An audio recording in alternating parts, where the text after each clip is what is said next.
gonna lose her again. It's not Clark. My name is Kara. I will help you. Interesting group. Want some help? I love this incarnation of the character because she's so different from any that we've seen in live action before. So what was the most unexpected place that you found inspiration for how you would portray her, how you would craft her personality? I always say that I felt like this character was written in the stars for me to play. And it was just wild because a lot of like her feelings I had experienced in my life. And I think that that's a wild thing to discover, right? That like to really trust the universe because even if you're having bad days, the universe really knows what it's doing and it's guiding you. And when I got this job and when I had to feel all her feelings, I had them. I had a little pocket of like, you know what that feels like. You know what isolation feels like. You know what grief feels like. You know what protecting someone feels like. That's a really beautiful thing. I think she's such a beautiful superhero, and I'm just so honored to love her and become her.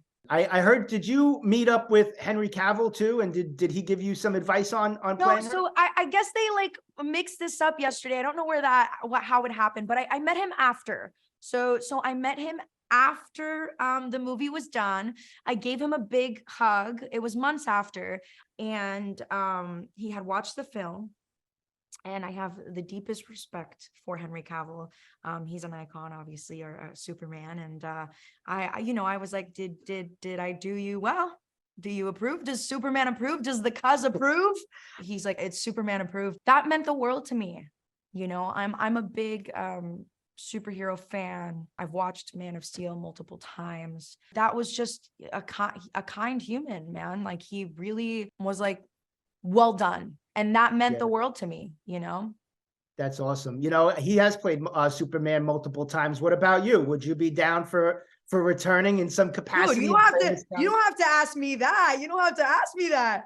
I hope so. I hope I can continue playing her and unraveling all her beautiful aspects. I feel like this movie is a runway to her and to discovering her and discovering her beauties and her complexities.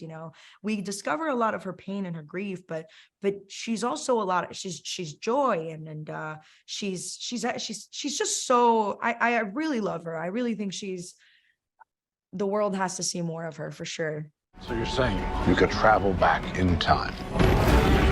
But Bruce, I can fix things. I could save people. I could save my mom. I could save your parents. You could also destroy everything. The two of you were in an intriguing situation while you were making this film because James Gunn and Peter Safran took over DC Studios, announced a new era.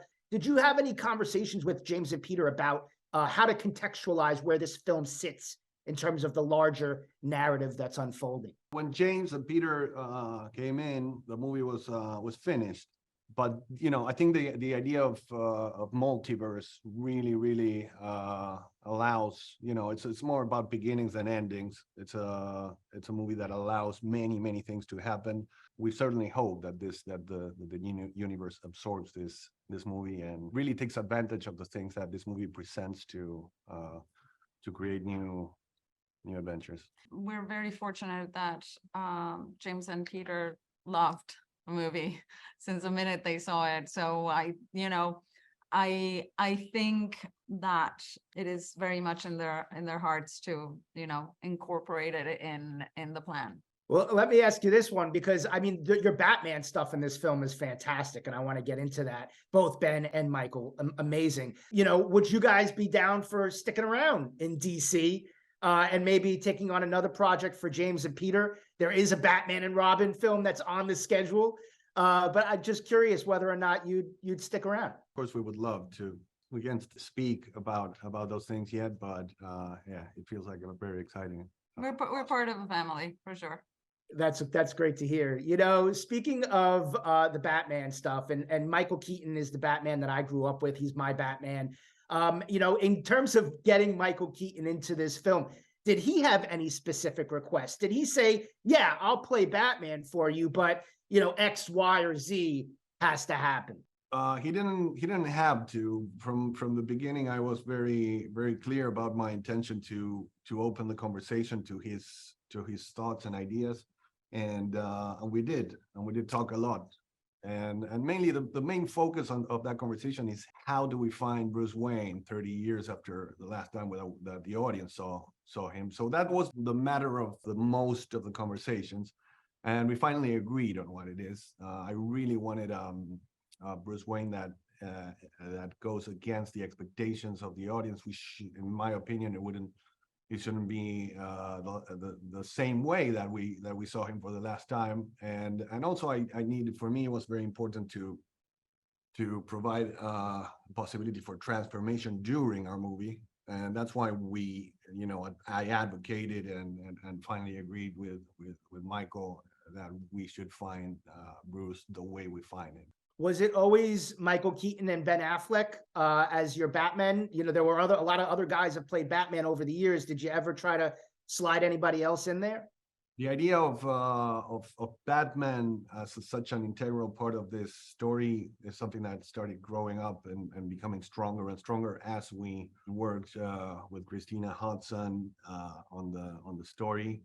I think Batman became stronger as an idea, and also the idea of also portraying Affleck's Batman as a strong companion, as a strong ally and father figure of Barry at the beginning of the movie, just to set up things and then subvert them with the apparition of the other Batman. But Keaton was essential. We could not have made this movie without him. It's a universe that is around his Batman. Yeah, without a doubt. I think the opening sequence of this film is one of the best that we've ever seen in a comic book movie, between the Ben Affleck Batman chase and then the Flash rescuing those babies from the hospital. It's just amazing. Could you just kind of set up like what inspired that sequence and maybe break it down a little bit? Well, yeah, I really wanted to make an opening that just capture the attention of the audience. You have to really take advantage of your opening scene especially now with people with the audiences being hard to capture their attention. And You got one shot. And I really wanted to not only from an audience perspective, but I really wanted to put Flash to a test. In the sense of, you can be the fastest man alive, but still there will be something that will put you to a test. And if you have to save 4 babies of being burned, even though you're the fastest man alive, you will have to use your wit to solve those problems. And that's the way to do it. It's like it's a balancing act. And we see in that scene, we see that Barry is not just a fast guy. He's just smart to utilize that speed in under duress.